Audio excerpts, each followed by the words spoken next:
Good morning, Top Squad. Give me a few minutes, a few seconds. One of my slides didn't upload, so let me get that taken care of right now. I'm sorry. Okay, hold on. We're not gonna panic. We're just gonna take our time and get this done right.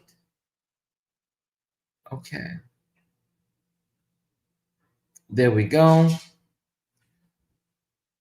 I want to get this done right now before I even get on camera.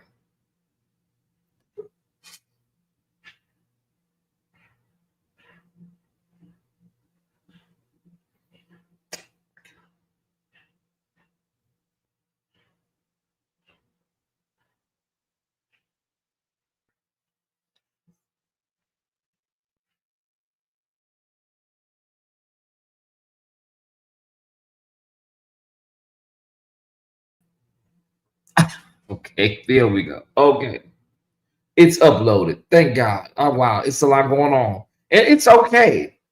You know, Murphy's law. If anything go wrong, it'll go wrong. You know what they say. Ish happens, y'all. Okay, but we got everything going. We got everything going. Good morning. Good Thursday morning, everybody. West Coast Mountain Time Zone. I'm so sorry, but I got so much to do today. That's why I'm on early. I'm dealing with a sore throat. Well, I ain't gonna say sore throat. It seemed like my voice is not all the way there.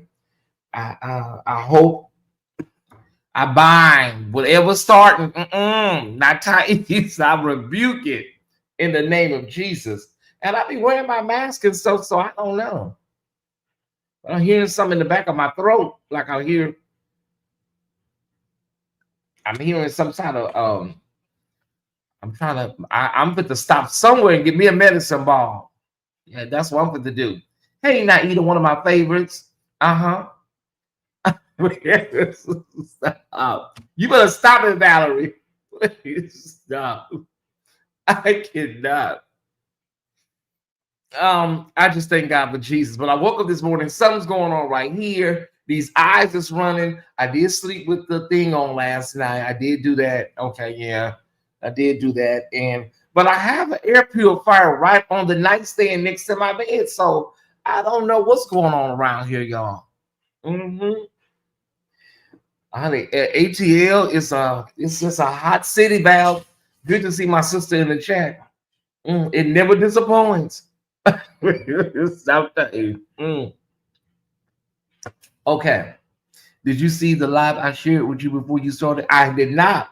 I haven't been on social media at all this morning.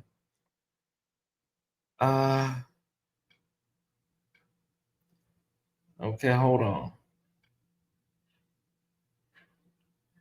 Now I did see they was up there. They was up there in front of them buildings and stuff. I hope they able to, oh child, listen. Wait a minute.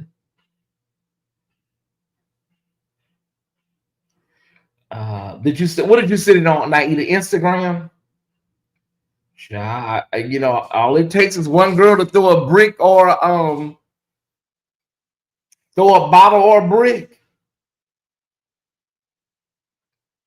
Okay, wait a minute, because honey, they was up there deep last night, and they back up there this morning.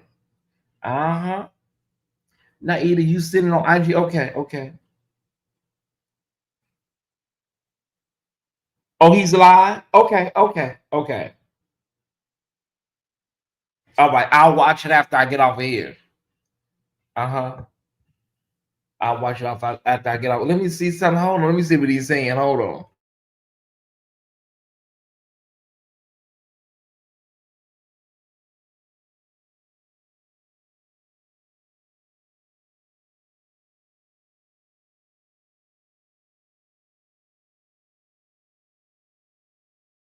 Now either that's church brain. That's church brain mixed with anxiety.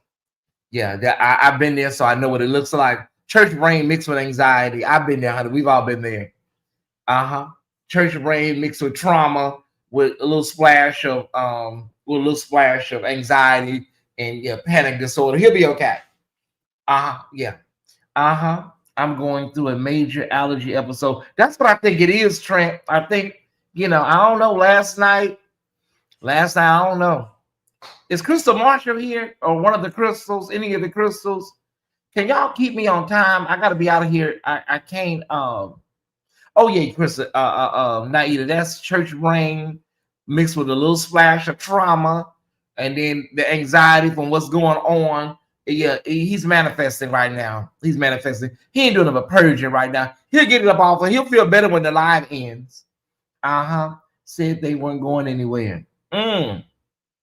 Okay, y'all keep time for me. 45 minutes, hour tops. 45 minutes, hour tops. Okay. I'm not trying to get caught up in the spirit today. Okay, I'm not trying to get caught up in the spirit. This will be our only show today.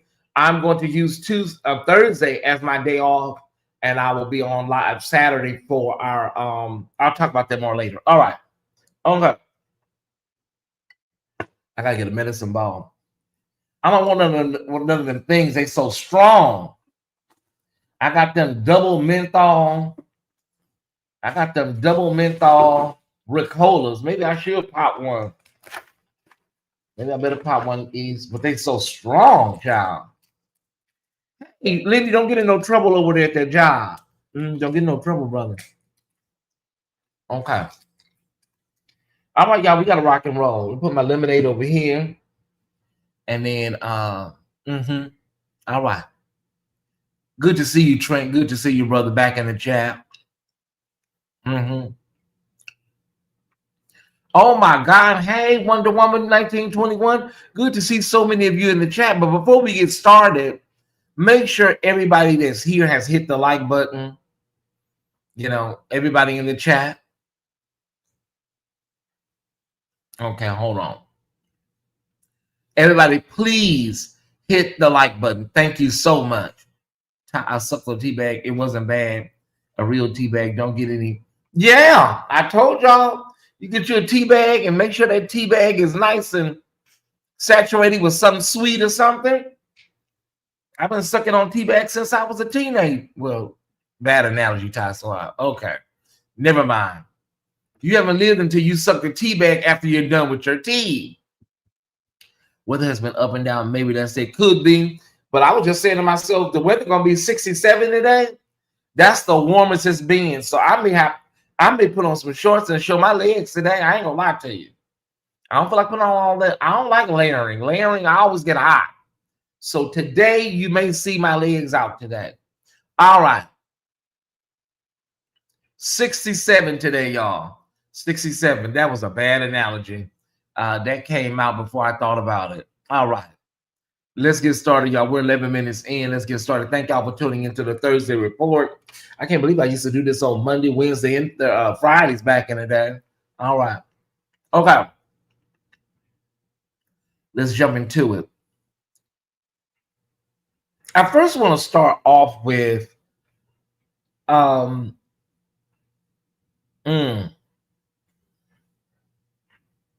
me start here. Yeah, I'm gonna start here. I don't know what's going on with Marco Rubio. I don't know. He is a Cuban. His ethnicity is he's Cuban. His parents are from Cuba, and I don't know what's going on with this guy.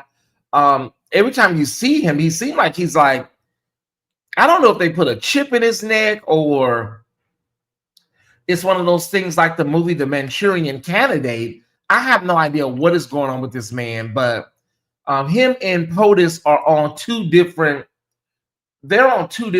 planets. Okay, so the conversation about Venezuela is Beelzebub, aka 47, had an interview with the New York Times, and he said they asked him how long would this be going on with the U.S. Being involved with Venezuela. They said, what are we talking, 6 months, a year? And he said, oh, no, longer than that, right? And then you have your Secretary of State running around telling people, oh, no, we're just trying to get them situated, and then we're going to be out of there. It's like, are y'all working for the same administration? I'm lost. It's like he doesn't even look human anymore. And the way this man used to talk about you and your wife and talk about you like, child, I cannot. I just cannot. But I guess people will sell their souls for anything nowadays. Hey, Lashika Turman, good to see you back in the chat. Thank y'all for tuning in. So we also wake up and get the news that he says, I kid you not. He's talking about Colombia and that POTUS, and that he had a conversation with the Colombian president, and it went fine. They got some clarity on some things concerning the drugs, and he's got some understanding now, and he looks forward to hosting or meeting the president of Colombia very soon. No, I know. Wasn't he just talking about blowing the country? Yes, he was. Yeah, he was just talking about it. Mm-hmm.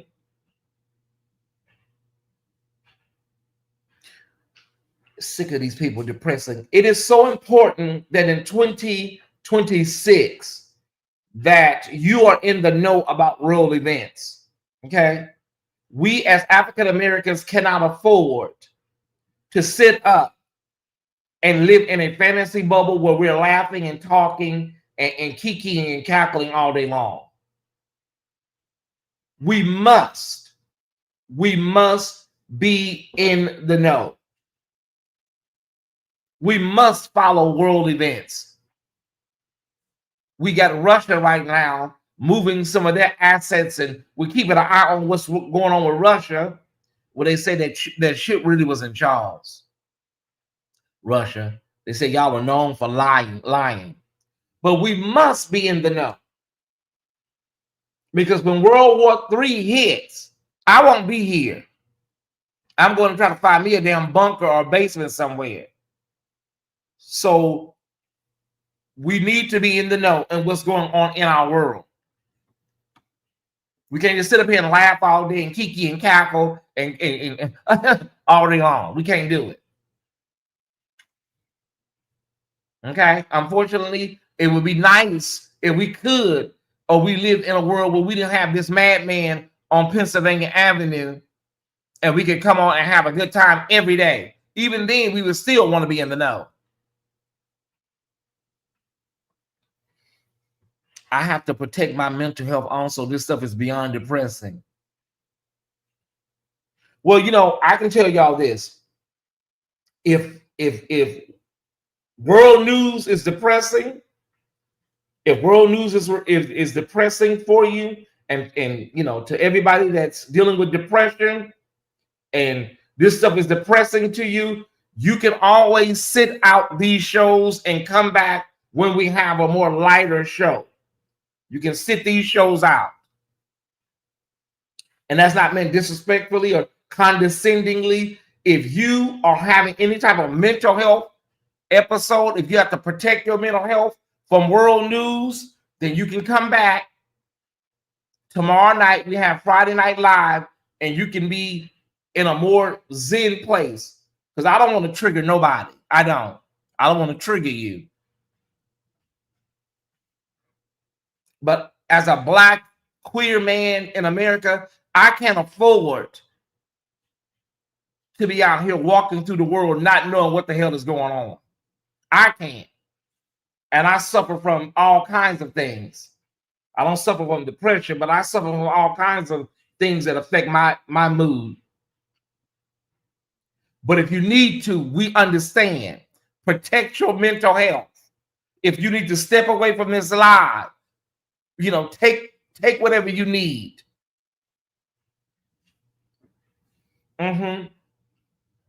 That's what's important. Find balance. Again, if you need to step away, step away. Come back on Friday night. Come back on Friday night when we do Friday Night Live. Okay? Now, let me do this disclaimer, though. In the event some stuff break loose, in the event something happens, okay, something breaks loose, some big world event happens, please don't inbox me, okay? Don't inbox me. Call your pastor, call your social worker, call your best friend. Please don't inbox me. All right? And ask me what's going on, because I don't know what's going on, honey. I'm trying to protect my mental too. All right. That being said, we're dealing with that while we're also dealing with Ty Squad, new followers and friends. We're dealing with the child care situation across the country, primarily democratically led states, where child care subsidies, child care grants, things are being held hostage. Things are being held hostage, and children are going to suffer because of it. Innocent children that ain't got nothing to do with whatever this man got going on, y'all.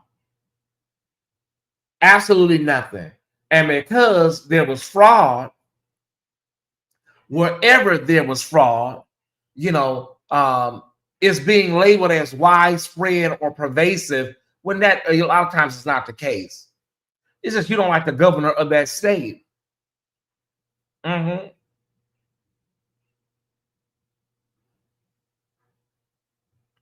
you work in the U.S. government, don't you, Andrew? Don't you work for the United States government? You work for the government. Yes, I know it can be rough, and you work for the U.S. government also. Good morning, Brian. So like I said, innocent children, lunch programs, daycare, all this stuff, everything is being stripped, everything is being downsized, extrapolated from communities that need it absolutely most. And the sad part about it is that this man doesn't understand that in these blue states, there are also people that identify as Republican. So Republican children are going to be hurt while you're trying to get back at a Democratic governor. You know, I tell you, it's just I don't think a lot of these people even thought this far ahead. I don't think these people thought that far ahead when they voted for this man. Like all of this was going to be going on, right? Mm-hmm. All right. So we're going to keep an eye on. We're going to keep an eye on what's going on with 47 and all of these geopolitical events that are going on right now across the world, right? Whether it's Venezuela, I still say Cuba. I think, honey, you need to keep an eye on them gates out there, Cuba. I really do. Keep an eye on the gates because I think you're next. He said he didn't talk to the Colombian president. Mm-hmm. And so let me just translate what this Venezuela situation is. The reason he say he don't know how long they're gonna be there, they're gonna be there until all that oil is gone. Venezuela has the largest oil reserve in the world. So they'll probably be there until they get everything they need, and then they'll be on their way.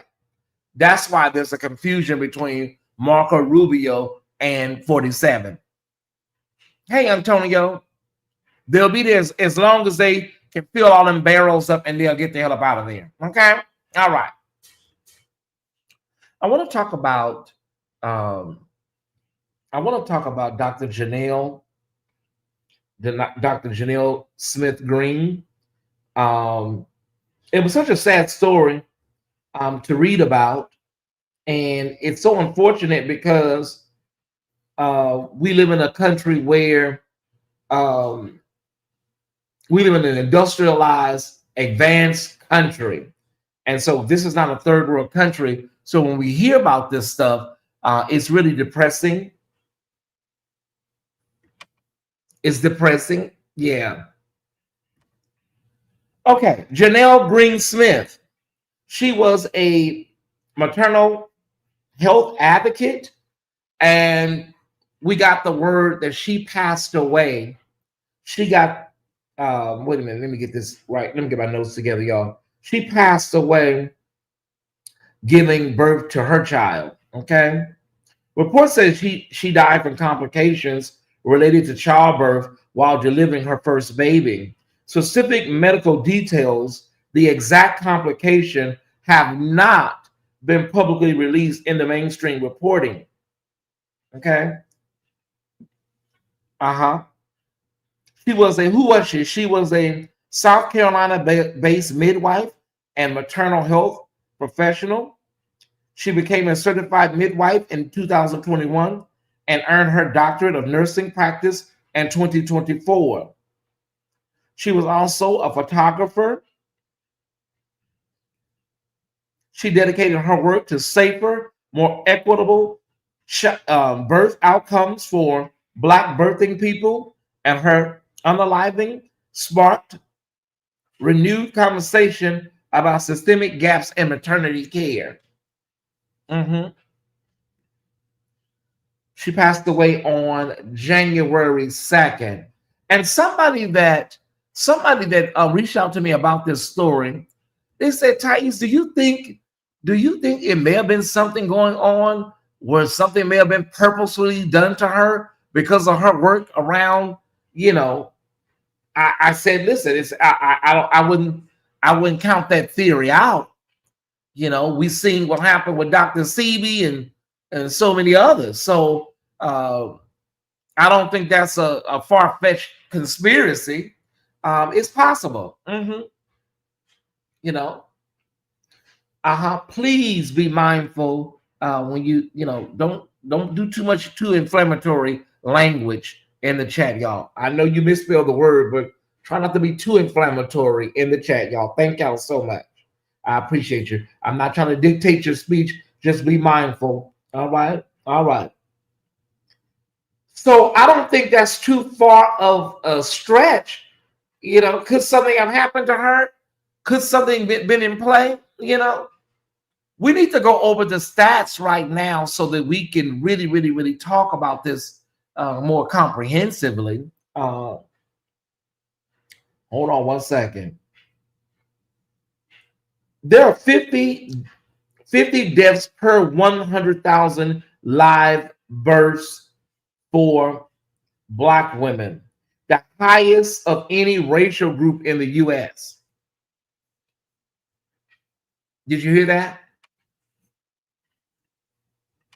The highest of any racial group in the U.S. Black women are 3 times, did you hear me? 3 times more likely to die from pregnancy-related causes than white women. The racial gap has widened as maternal mortality declined overall, but get this, it didn't decline for Black women. Black maternal death rates are roughly 4.5 times higher than that for Asian women.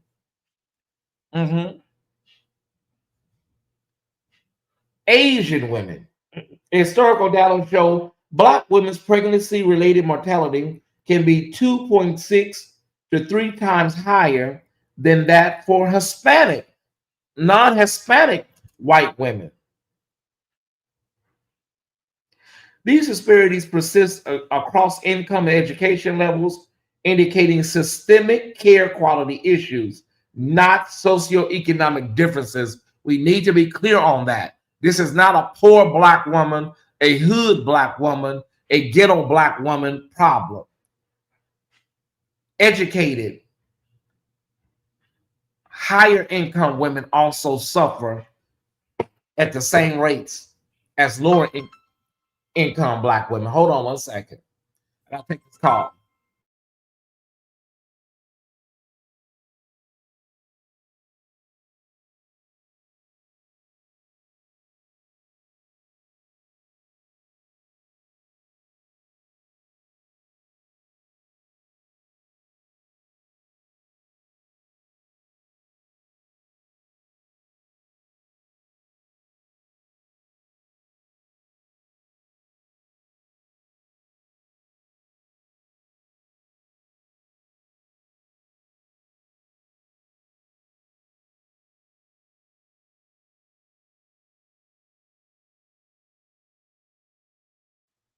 I'm sorry, y'all. That was Samarta. She wanted to see that I want lunch.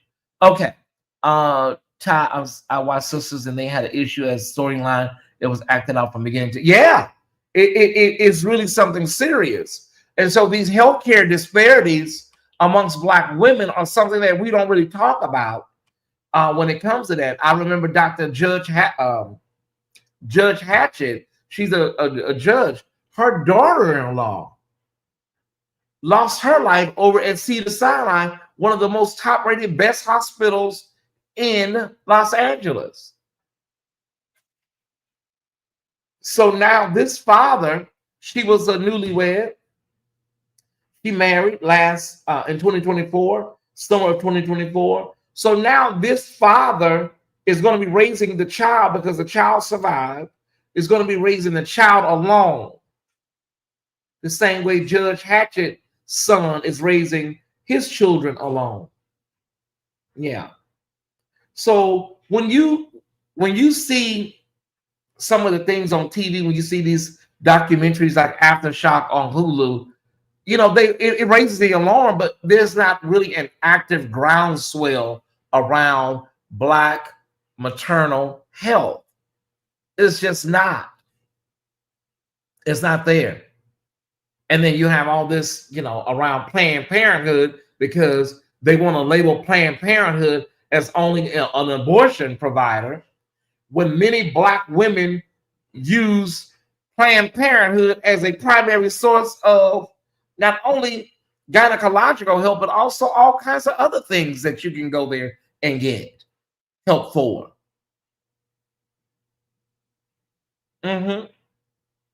So we need to be clear. Yes, CC. We need to be clear. We need to have more conversations. I intend on having more conversations around this in 2026. Might even bring back my show, Get Your Health On, you know, if I can squeeze it in my schedule.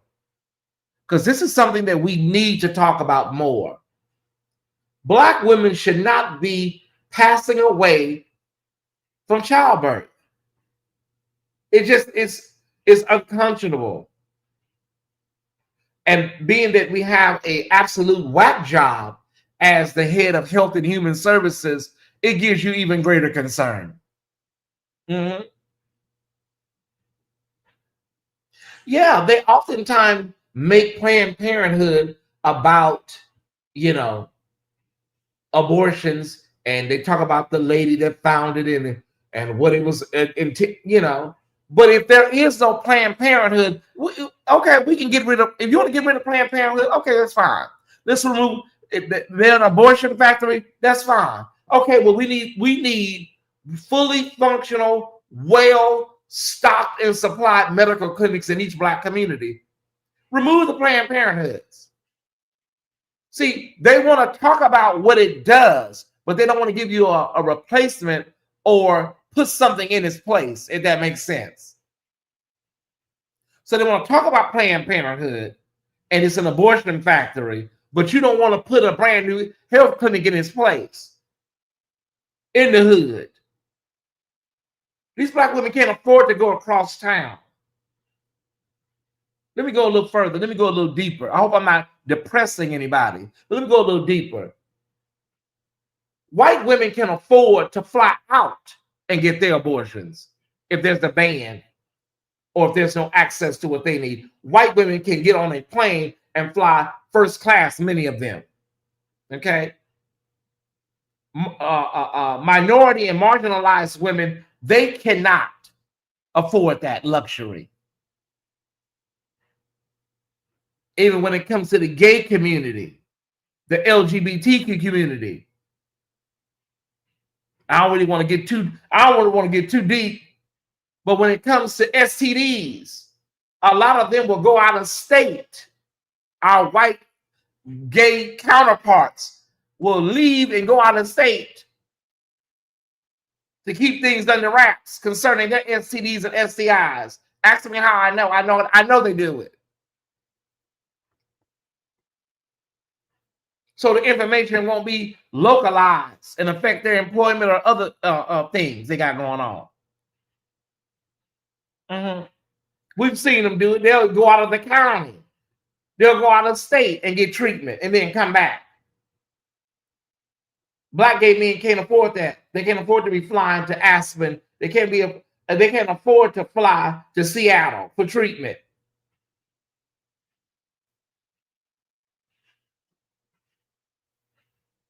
I hope I am, Jason. So we speak her name. We speak this woman's name because it didn't have to be this way. We don't know the details. We know that something happened. Hopefully her husband will do an interview soon and can break down what transpired so that we can make sure that we put everything in place so that it doesn't happen to another mother. Yeah. Janelle Green Smith, we speak your name on today. Okay.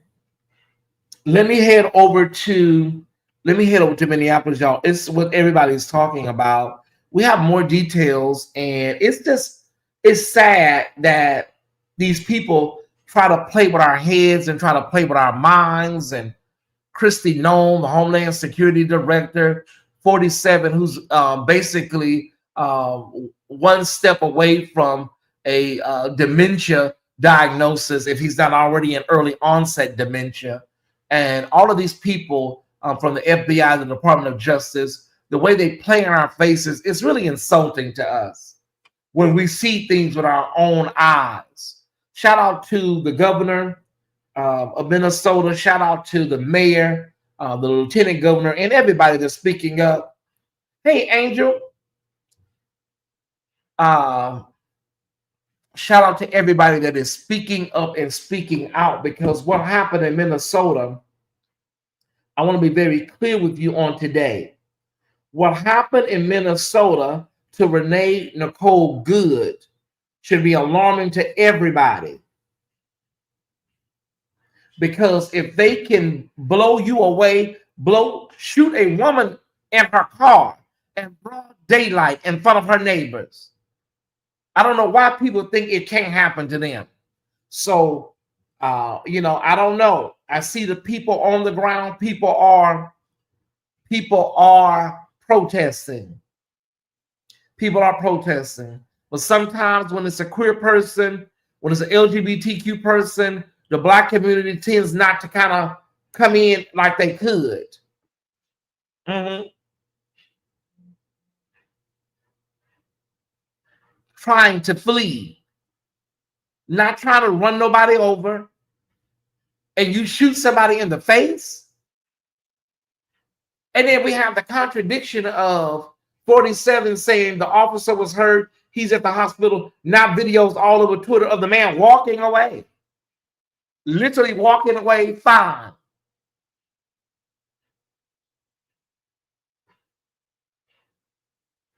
This woman, Renee Nicole Good, was a mother of a small child. And we found out that the child's father passed away in 2023. The child's father passed away in 2023. So now the child is left an orphan. The grandmother or a relative will have to raise the child. And now Minneapolis is on edge again, a damn powder keg again. Do not think this cannot happen to your relative, your child, or you. Mm-hmm. And what makes people so enraged is that there was a doctor on the scene that said, I am a doctor. Can I help her? And the man said, you can hear him say, I don't care. Get back. And then commits to waiting 15 minutes for an ambulance to come. And because there were so many cars, the ambulance couldn't come through and come through with a stretcher. So they took her lifeless body out by her limbs and drug her through the damn snow, according to eyewitness accounts. 15 minutes. Think about how long that is. And there was somebody on one of her neighbors that said, I am a medical professional. Can I help her? No, get back. I don't care. So y'all keep thinking this is about illegal immigrants. This is about white supremacy and making sure that the new world order of white supremacy under the guise of Project 2025 is implemented and implemented right. Because they're sick of the advancement of Black and brown people. In their minds, we're advancing too much. It's too much. But us Black folks, when we look at our lives, we're like, child, we just trying to make it. We barely skating by. But in the profound neurosis that affects their minds, oh, they're getting too big for their britches. Mm-hmm. They're buying houses and buying Cadillacs and buying trucks and stuff. It's too much. We got to bring them down a little bit, bring them in a little bit. Now they buy multiple homes and flipping properties, and oh no, we got to bring them down a little bit. It's too much. Black women are earning multiple degrees. You got a master's, you got your master's, your BA, your bachelor, MA, BA. Now you're going to get a PhD, and now we finding people having multiple PhDs and multiple things. They call you uppity Negroes. You're too uppity. Black women are the most educated women in America. Facts, full stop. And these women are talking about I'm going to go and get your other PhD. Oh, wow. Yeah, it's too much. You got too much going on. Too educated. Mm-hmm. Now when you go in for a job, it used to be, oh, you don't have enough education. Now they run it with, oh, you're too educated. You're overqualified. What the hell is overqualified? Oh, yeah, you got too much education. What the hell is too much education? What does that mean? Somebody explain that to me. Mm-hmm. I'm reminded of a middle-class white couple Mad about black man's Lexus. How can he afford that? We got a case right now where a woman, I believe it may have been Illinois, is being evicted from her home. She basically showed her apartment, how nice her apartment was, and the next thing you know, the property management or the owner went up on the rent. So we're trying to set up they're trying to set up some kind of GoFundMe for her. You know, I'm just saying, Ty Squad. Angel says, I used to get that all the time. I think they were scared I would replace them. They would say that in the 50s.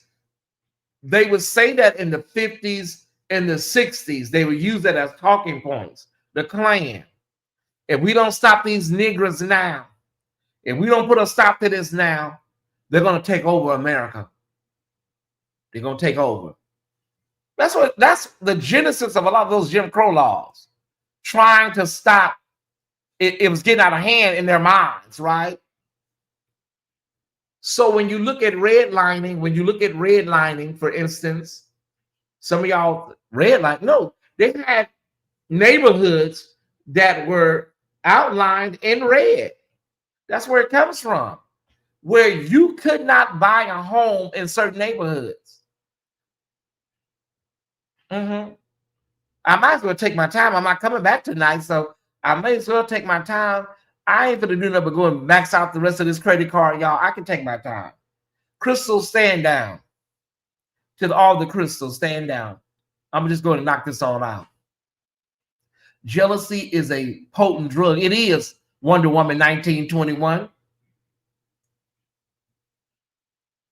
I mean, because of all of that, the redlining, the urban renewal that never happens, urban renewal under the guy, well, listen, it's urban renewal on paper, but it's gentrification for us. They've been doing urban renewal since I was a kid. It's not no damn urban renewal. You can look at what happened with the projects over in Chicago, Cabrini Green and all those projects over there. There's no urban renewal. It's displacement of black people.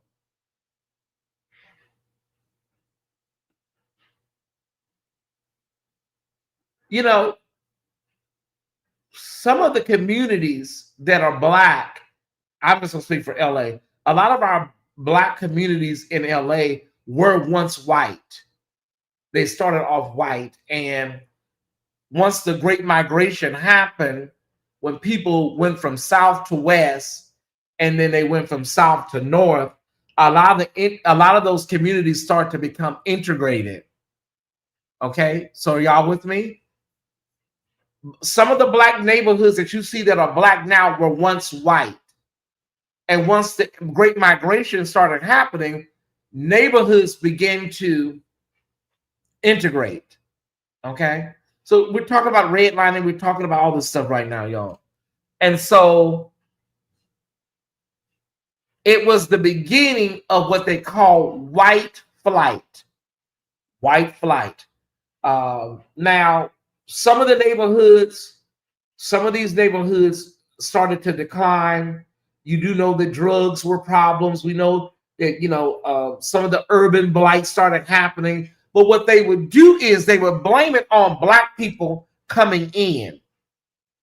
And so white people would leave.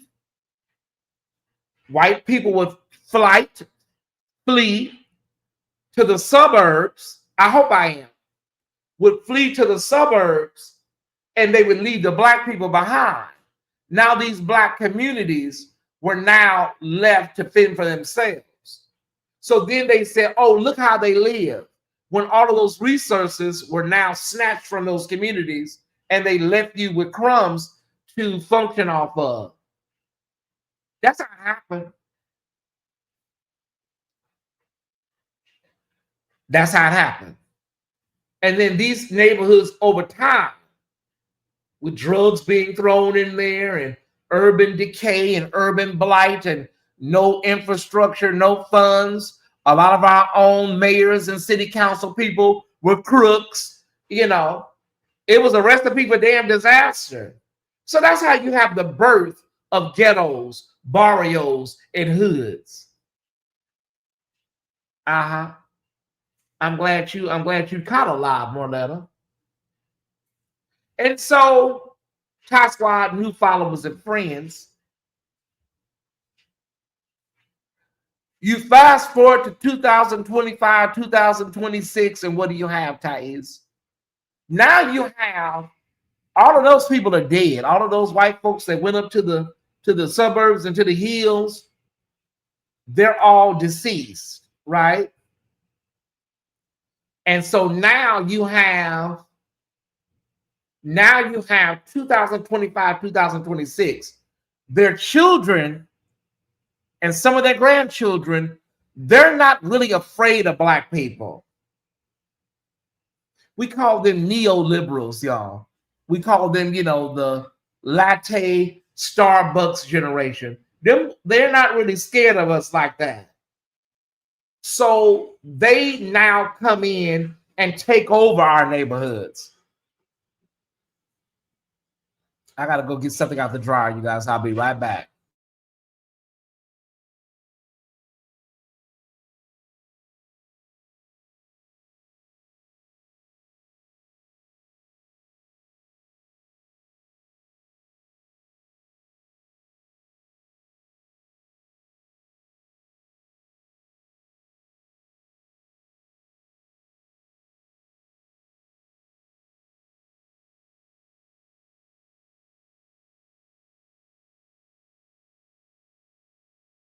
Okay, I'm back.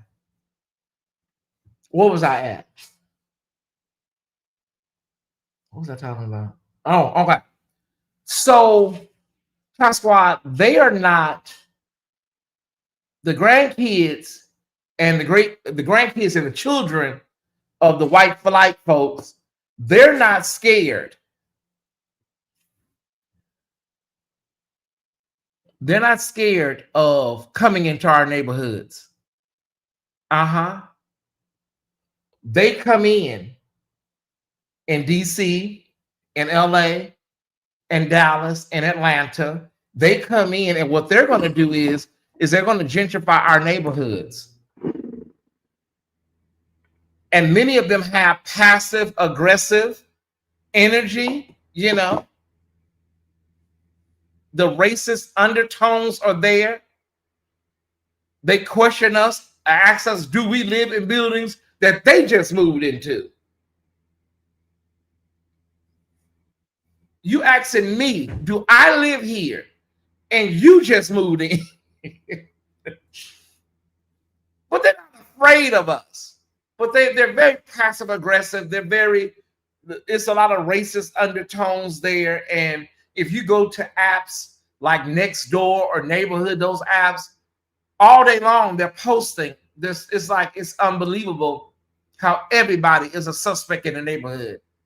There's a man on the corner, and I don't know what he's doing. It can just be a random black man on the corner. A lot of my packages have come up missing. I don't know what's going on. Ma'am, have you even called Amazon? Did you call Amazon, lady? A couple of my packages came up. I never received them. It's that kind of stuff is what I'm talking about, Ty Squad. So that's what happens. And let's be honest, HUD has always been a joke. Housing and urban development. And you notice 47 always puts somebody black over it. You've never seen him assign a white person over HUD because he wants all of the bucks to fall on them. He always wants a black face over certain departments because he wants all of the responsibility if something goes wrong or if there's some sort of scandal to be on a black man or a black woman. I don't know if you caught that. I caught that starting in his first administration. So at the end of the day, we have seen a lot, you guys. We've seen a lot.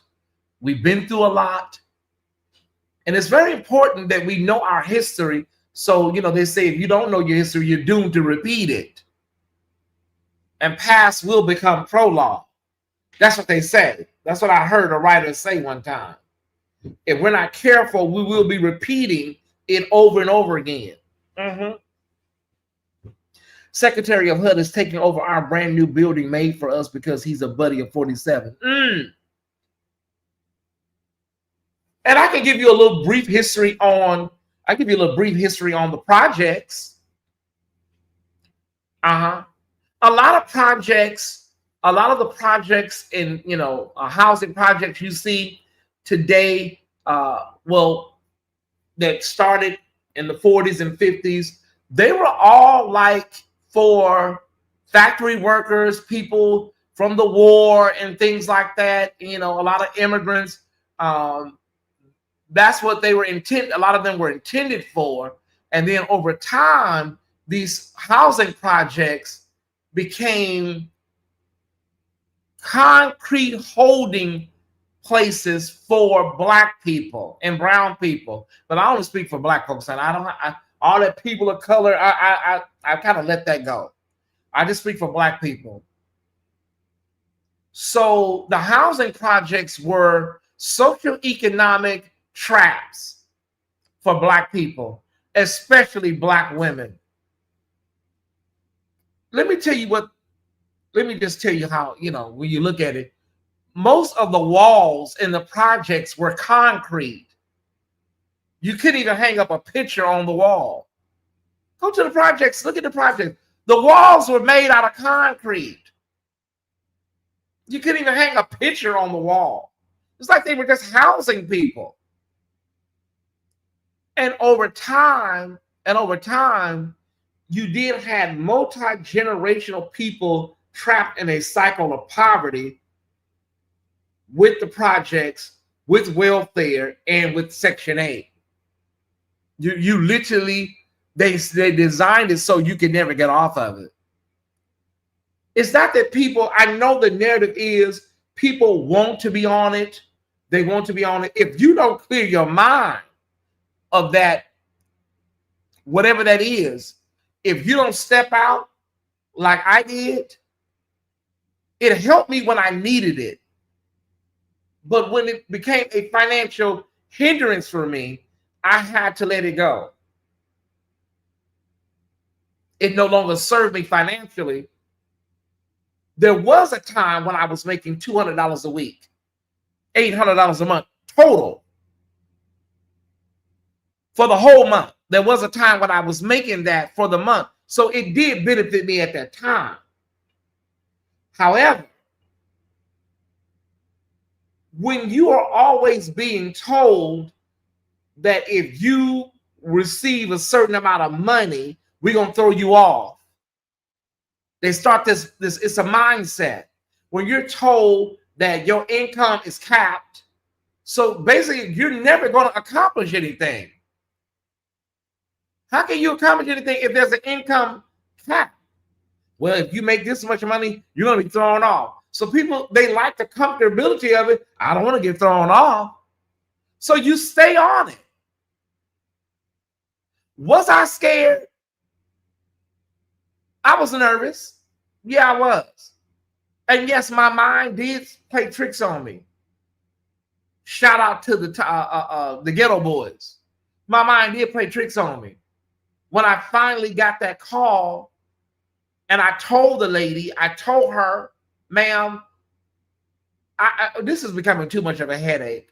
You can have it. When I told her that, yeah, your mind is going to play tricks on you. What you going to do now? What's going to happen if something go wrong? What you going to do? You know how long it take people to get on these plans and stuff? And you done gave it away? You go through, I swear you do. It gives you a little anxiety. But I can tell you this, it was the best thing I ever done in my life. It was the best thing I ever done in my life. You don't know what it feels like to make unlimited money and don't have to tell nobody about it, but the IRS. Those people, if they knew what that feel like, that real financial freedom of I can make as much money as I can take in, and I don't have to explain nothing. I don't have to fill out no forms. When you get to a point where you're growing, you need to let it go financially. For those that need it, do what you need to do until you don't need it any longer. Because it becomes a part of your mentality, people don't even understand what's happening to them. Because it turns into a lifestyle based on so many socioeconomic factors that people don't even think about. You are clueless how they work on your mind over time. You don't even have a clue. And before you know it, you're in a cycle. It's been 20 years, 30 years. And you're like, oh my God. And guess what? You have not accomplished nothing. You have not accomplished absolutely, positively nothing. But the fact that you were able to pay $133 for rent for 20 years. You have nothing to show for it. The thing is, it should be an assistance to you while you are doing other things to better yourself, such as going and getting your education, trying to do some other things. And yes, I am a proponent for working the hell out of the system. Tyesse Jackson, if it's under the table, if it's something that you can do to better yourself, do it. Because they do it. They just have different terminology for it. White folks do it, and corporate America on Wall Street, they do it. So don't feel no type of way. Good morning, Wayne. Good afternoon. Don't feel no type of way about getting over on the system. The system was never made or designed for you in the first place. So why do you have a problem about getting over on the system? If it is to the point where you're not going to get in any legal trouble, work the hell out of the system. I tell everybody that. Friends, family, info. You find a job and you can work under the table, work under the damn table. People are more offended at people working under the table than the people that hire them to work under the table. Work the hell out of the system to the best of your ability.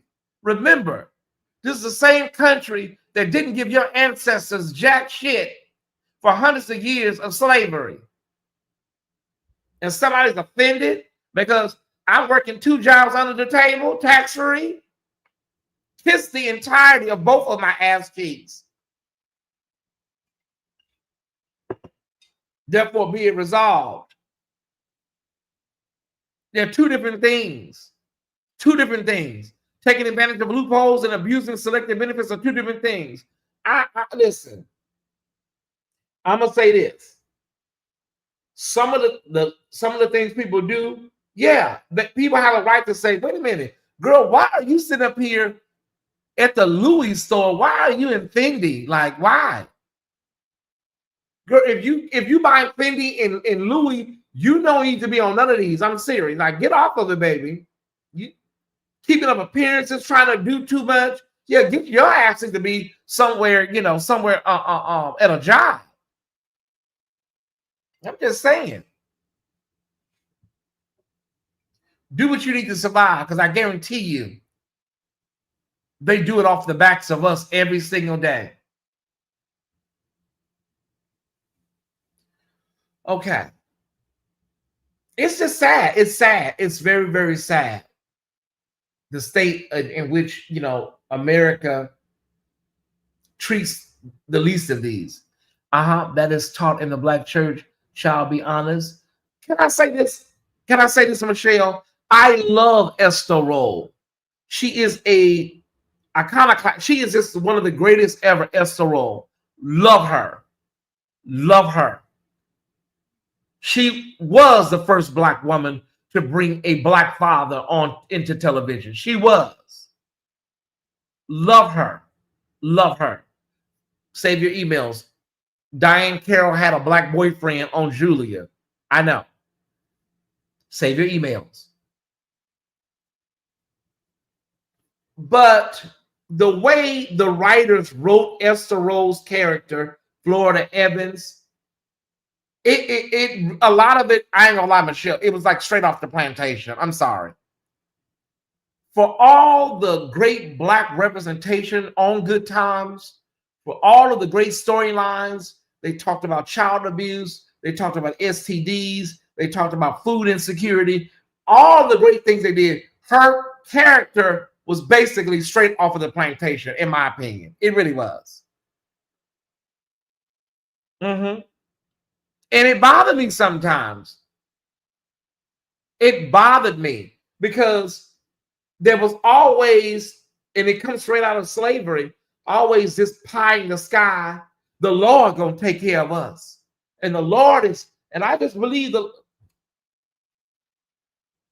if we suffer just a little while down here, yes, Jesus, he'll take care of us. The Lord, James, the Lord said, every time they get something, give it back, because the Lord said, we'll be all right if we just do good. Every time they got something, what would the Lord say, James? The Lord don't want us keeping this money. That comes out of slavery. We'll understand it. They would say we'll understand it better by and by. We don't understand it better by and by. I want to understand it now, today. Yeah, I want to understand it now.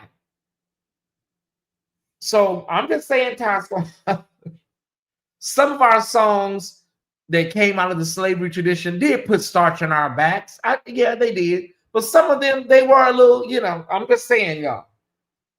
I understand that some of our songs were codes that slaves used amongst each other.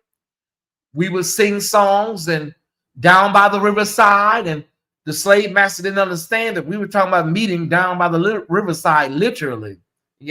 Some of that song work was codes for the Underground Railroad. And of course, the slave master was idiots and morons, so they didn't understand, when we would say, there's going to be a meeting tonight. Yeah, there's going to be a meeting tonight. No, literally. All right. The Lord said, work, get that bread. Yeah. But Florida, she was a prototype of the perfect black slave, y'all. That mindset, right? That mindset, it was steeped in white Christian nationalism. It really was. I'm sorry. It's just they would pray for a Florida Evans type person to season. All right, y'all. I think I've done my work here. I got a little commentary to do today. I got word of the day, and then we'll be out of here. I think I'm gonna make me something to eat here, so I don't have to stop anywhere. Oh, Samara says she's getting me lunch. Okay. Oh, I don't have to cook. Good. I'll see what Samara gonna do. She's over and getting lunch. Okay. Well, let me do my commentary. We have a couple of announcements. Let me get those out too. Let me get those done. Okay, y'all.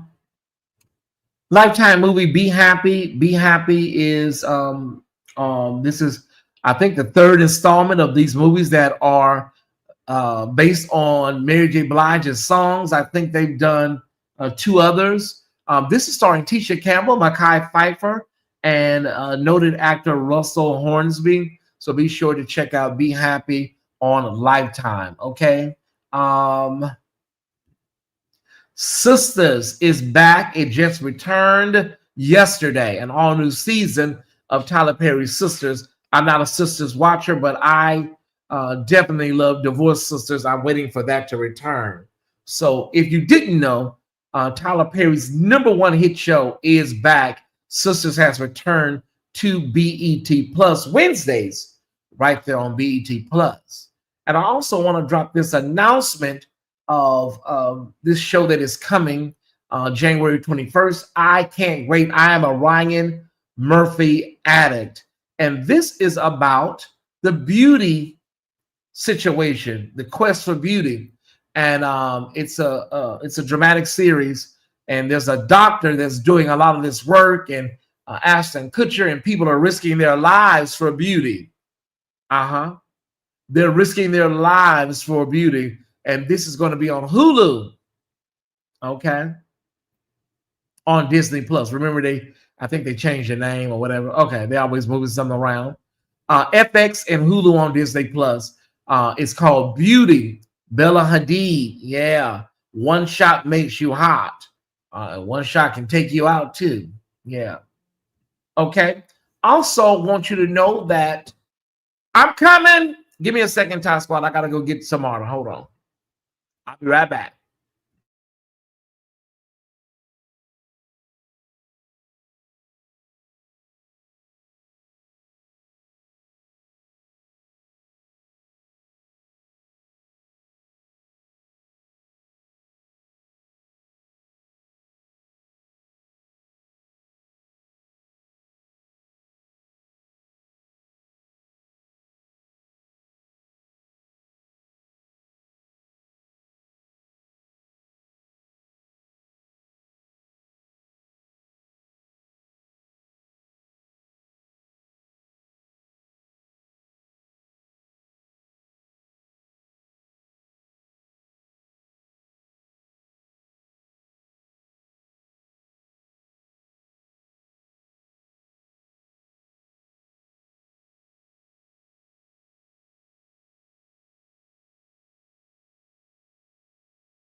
Okay, thank y'all for waiting.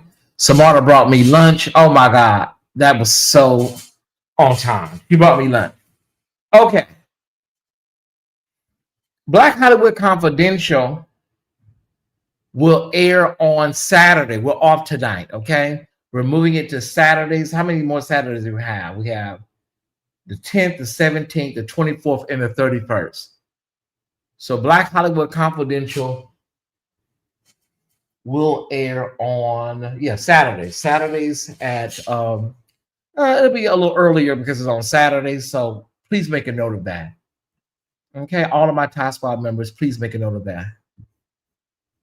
I'm trying to catch my breath. Y'all know I ran back real fast. Okay. Also, I'm trying to squeeze in this other show. I don't know when I can do it.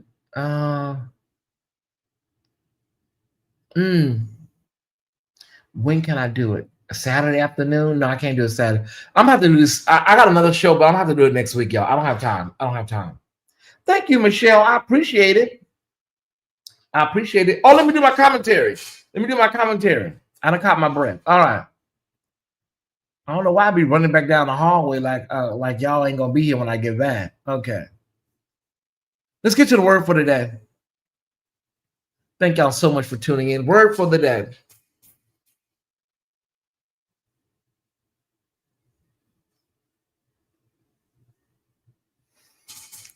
A year ago, yesterday, there was, a lot of angst and anxiety and fear and, in the Los Angeles area. We suffered multiple wildfires in the Pacific Palisades, in Altadena. And it was very scary. It was a very scary time. And, I dealt with a lot with my brother because he lived in Altadena. He was actually outside watering his house. I was nervous because I hadn't heard from him. It was just really scary time. And although I was in Los Angeles, central Los Angeles, in the middle of Los Angeles, the fire surrounded me like the letter C. And the air quality was just abysmal. and the skies were like a color that I can't really describe, a color like a peach or even an orange. It was just a strange phenomenon. It looked like Armageddon, I'll be honest with you. And I remember getting on the train and going to San Diego, and y'all were with me the whole experience through that. You were with me and supporting me and everything. And I was still worried about my brother, even though I was smiling for y'all. I was leaving him behind, and and everything that entailed. And it was just a really rough season for me. And I got through it. I made it back home and was able to, get myself back together and whatnot. And you fast forward, and I look to today, 1 year later, where I'm at, what God has done in a year. The word for today is, I want you to understand this. God can turn your situation around to a point where you will weep with gratitude. 1 year ago today, I was at the Amtrak station boarding a train to leave a fire zone. Today, I am getting ready to go and live my best life in the streets of Buckhead in Midtown. So if you do not believe that God can turn your situation around, you don't have to go to the book of Job, the book of Esther, the book of whatever. You can look at the book of Tyesse. You can. Don't ever stop believing in and knowing that God will take care of you. Don't ever have any doubt in your mind that God will leave you. He will abandon you. He will not. When the scripture says, I will be with you even into the ends of the world, that thing is real. I believe that. I do. So as you make your way out of here today, as you start your day, whatever your current situation is right now, by this time next year, you may be in a place where you don't even recognize it. That's the word for today. Somebody may need that encouragement right now. It may be health, financial, it may be your marriage, your children, whatever the case may be. God can turn that thing around where you don't even recognize your life juxtaposed to your life 1 year prior. Be not dismayed, whatever betide. God will take care of you. And not only that, after the fire, which was in January, I got the clearance and the gumption and the courage to move. Started the process right after the fire. Actually, I started the process of communicating with Samara, who just brought me lunch, and saying, Samara, I think I'm ready. It's time. I think I'm ready to start fresh. My best friend is no longer here. The energy in the city is not the same. I'm tired of missing her with every store I pass by that reminds me of her. I need something new. I need to see new people, meet new people.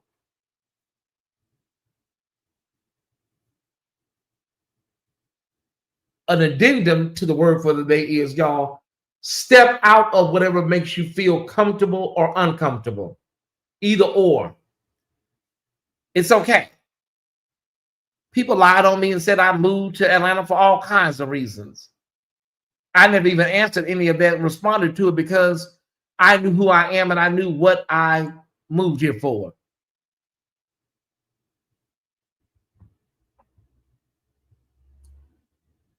And as I approach 1 year in Atlanta on April 30th, as I approach 1 year, I want to say this. And I'll probably go even further on April 30th when I reach the 1-year anniversary of the day I moved here. I want to say this to anybody that is in the audience. Do not worry about people speaking on your life or speaking against your life. In the words of Larry Reed, one by one, they all fall. There was somebody that said some things in a members only about my move and me. And now I look at him and I look at his life and I live to see it happen. I live to see. He spoke over my life. Oh my God. He spoke over my life in a members only. And now when I go to his channel, if I ever do go by there and I look at it, I see what has happened to him. I heard him. Yes, I was in the members only, and I heard what him and others said about my life and what was going to happen to me, and that I was going to be depressed, and that I was going to gain more weight, and that I was going to do this, and I was going to do that.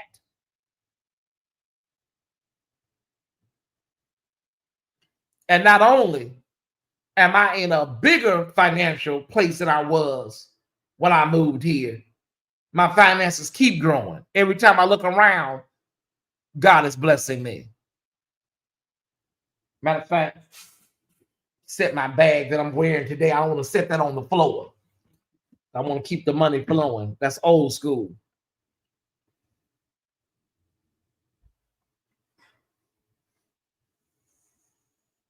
You have to be careful when you talk about people. You got to be careful when you speak words out of your mouth on people. Let that be another word for today. You got to be careful about what you say about people and how you say it.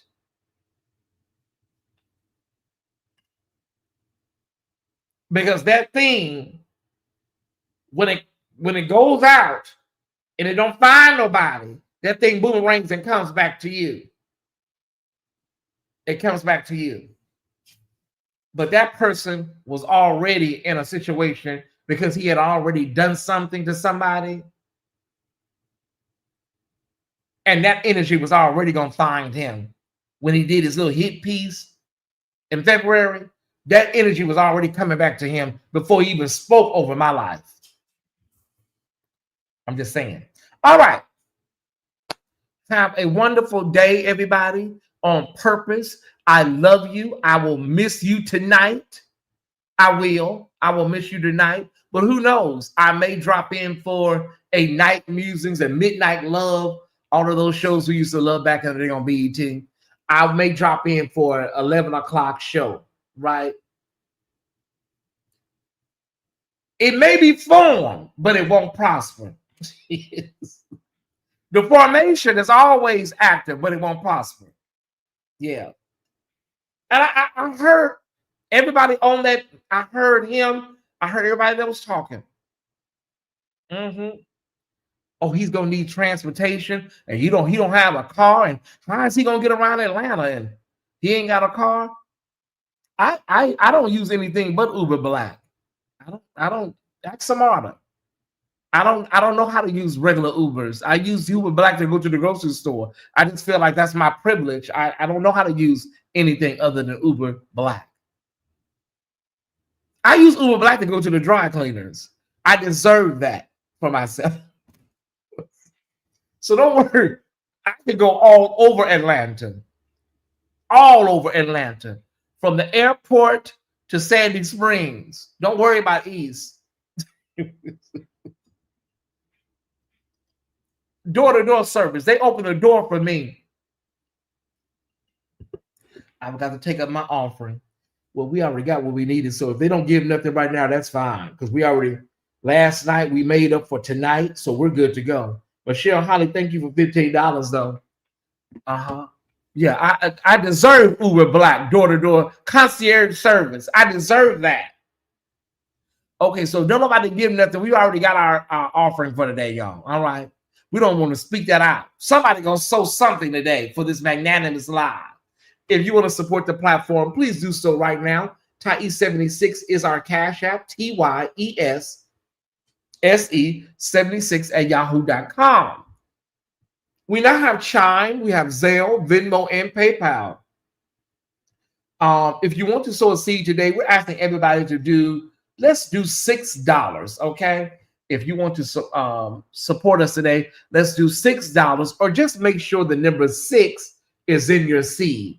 600, or the number 6 is in your seed. Have a phenomenal day on purpose. Remember, we're off tonight, and we will return for Saturday Patreon, and we'll return tomorrow with all of our regularly scheduled shows, Facebook Friday and Friday Night Live, right? Okay?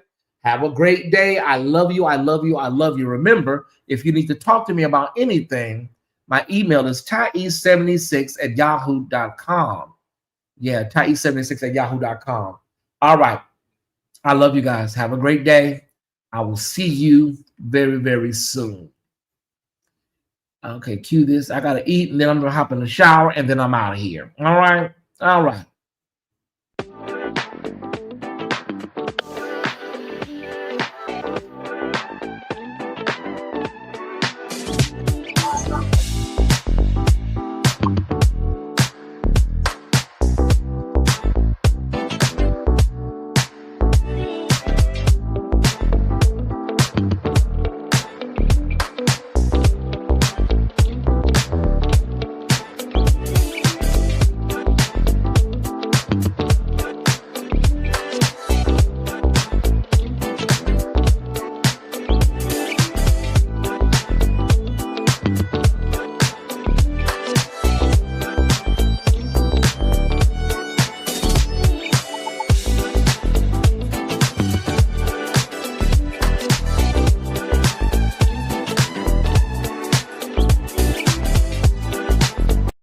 If you tuned in late, just red ball it back to the beginning. You can watch all of it from the beginning.